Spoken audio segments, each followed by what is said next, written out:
Hi යාළුවනේ ඔබව සාදරයෙන් පිළිගන්නවා විශ්මිත ලෝකයේ විත් කවිශ්ක YouTube channel එකට. අද මම ඔබට ශ්‍රී ලංකාවේ ලෝක ප්‍රසිද්ධ ඓතිහාසික ස්ථානයක් වන සීගිරිය ගැන කතා කරන්නෙමි.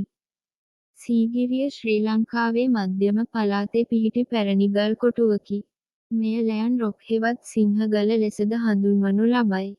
ක්‍රිස්තු වර්ෂ 5 වන සියවසේදී කාශ්‍යප අයි රජතුමා විසින් මෙම අපූරු නගරය සහ බලකොටුව ඉදිකරන ලදී. සීගිරිය මීටර් 200කට ආසන්න උසකින් යුත් විශාල ගල් පර්වතයක් මත පිහිටා ඇත. එහි මුදුනේ රජමාලිගාවක්, ජල ටැංකි සහ විවිධ ගොඩනැගිලි ඉදිකර තිබූ බව පුරාවිද්‍යාත්මක සාක්ෂි වලින් හෙළි වී ඇත. පර්වතය වටා අලංකාර ජල උද්‍යාන, ගල් උද්‍යාන සහ මල් උද්‍යාන නිර්මාණය කර තිබුණි. සීගිරියේ ඇති බිතුසිතුවම් ඉතා ප්‍රසිද්ධය. මෙම සිතුවම්වල සුන්දර කාන්තා රූප ඇඳ තිබෙන අතර ඒවා ශ්‍රී ලාංකීය කලා ඉතිහාසයේ වටිනා නිර්මාණ ලෙස සැලකේ.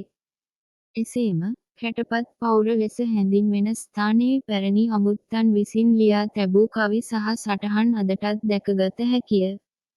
සීගිරියට ඇතුළු වන ස්ථානයේ දැවැන්ත සිංහයෙකුගේ පාද දෙකක් දැකිය හැකිය. අතීතයේදී මෙම ස්ථානයේ සම්පූර්ණ සිංහ රූපයක් තිබූ බව විශ්වාස කෙරේ. ඒ නිසාම මෙම ස්ථානය සීගිරිය හෙවත් සිංහගිරිය ලෙස නම් වී ඇත.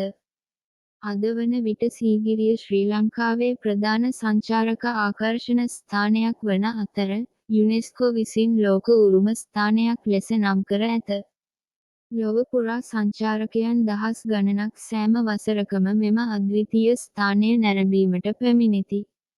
අවසාන වශයෙන්, සීගිරිය යනු ශ්‍රී ලංකාවේ ඉතිහාසය, කලාව, ගෘහ නිර්මාණ ශිල්පය සහ සංස්කෘතිය පිළිබඳ විශිෂ්ට උදාහරණයකි.